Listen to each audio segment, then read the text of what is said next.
गौतम बुद्ध अपने शिष्यों के साथ जंगल से गुजर रहे थे। तभी उनके मार्ग में एक बूढ़ा किसान मिला। उसकी पीठ पर एक भारी थैला लटका हुआ था। बुद्ध ने उससे पूछा, ताता, इस थैले में क्या है? किसान ने नम्रता से सिर झुकाकर कहा, तथागत, इस थैले में बीज है। मैं इन्हें खेत में जाकर बोऊंगा। बुद्ध मुस्कुराए और बोले, ताता, तुमने जीवन का महान सत्य समझ लिया है।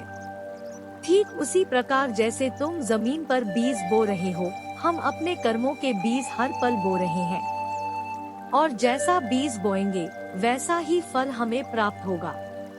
शिक्षकों की जिज्ञासा जाग उठी। वे पूछने लगे, तथागत, क्या जीवन का सफर केवल बीज बोने तक ही सीमित है?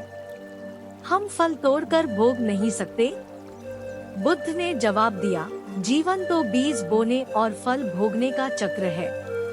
लेकिन ध्यान रखो, हम हमेशा वही फल तोड़ सकते हैं जो हमने बोया है। खट्टे नींबू के पेड़ से मीठे आम की उम्मीद नहीं की जा सकती।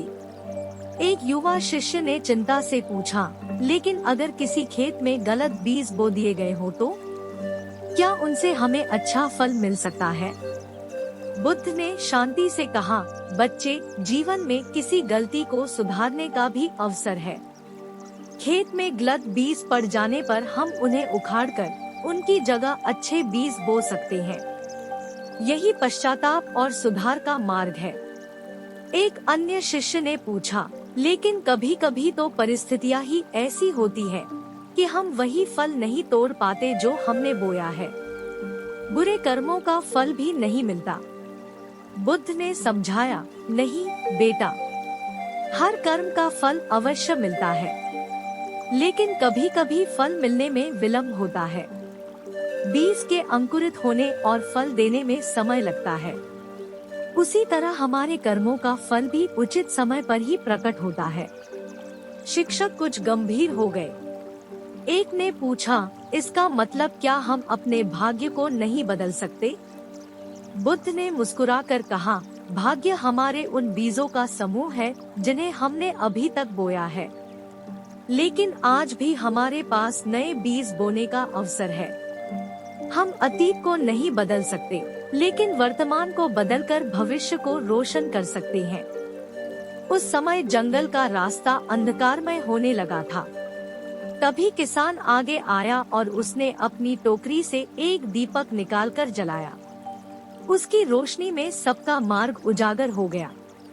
बुद्ध ने कहा, देखो शिष्यों, यह दीपक तुम्हारे जीवन की तरह है। चाहे कितना ही अंधकार छाया हो, अच्छे कर्मों का दीपक तुम्हारा पथ हमेशा प्रकाशित करता रहेगा। किसान की ओर मुड़कर बुद्ध ने कहा, ताता, तुम्हारा यह प्रकाश का कार्य सराहनीय है। तुम जमीन पर अन्न के बीज बो रहे हो और हम लोगों के मन में अच्छे कर्मों के बीज बो रहे हैं। दोनों ही कार्य महान है, क्योंकि दोनों से ही जीवन का चक्र सुचारू रूप से चलता है। किसान ने नम्रता से अपना सिर झुकाया और बुद्ध के पीछे होकर चलने लगा।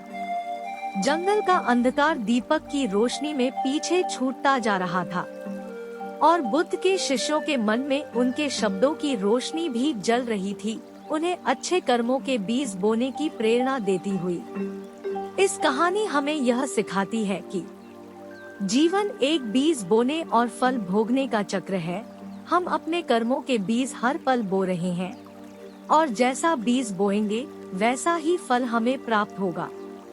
हम अपने भाग्य को नहीं बदल सकते, लेकिन वर्तमान को बदलकर भविष्य को रोशन कर सकते हैं। हम अतीत की गलतियों को सुधारकर अच्छे कर्मों के बीज बोकर अपने भाग्य को बदल सकते हैं।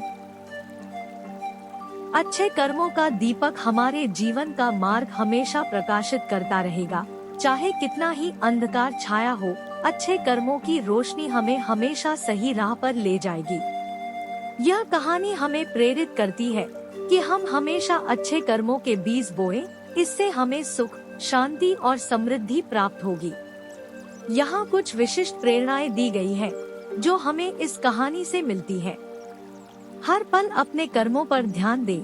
हम जो भी करते हैं, उसका हमारे जीवन पर प्रभाव पड़ता है। इसलिए हमेशा अच्छे कर्म करने का प्रयास करें। अपनी गलतियों से सीखें और सुधार करें। अगर आपने कोई गलती की है तो उसे सुधारने का अवसर खोजें। इससे आप अपने भाग्य को बेहतर बना सकते हैं। अच्छे कर्मों का प्रकाश फैलाएं। अपने आसपास के लोगों को भी अच्छे कर्म करने के लिए प्रेरित करें। इससे दुनिया एक बेहतर जगह बनेगी। आइए हम सभी इस कहानी से प्रेरणा लेकर अपने जीवन में अच्छे कर्मों के बीज बोएं। इससे हमारा जीवन और दुनिया दोनों ही बेहतर बनेंगे। ऐसी ही वीडियो को देखने के लिए मेरे चैनल को सब्सक्राइब कर दो।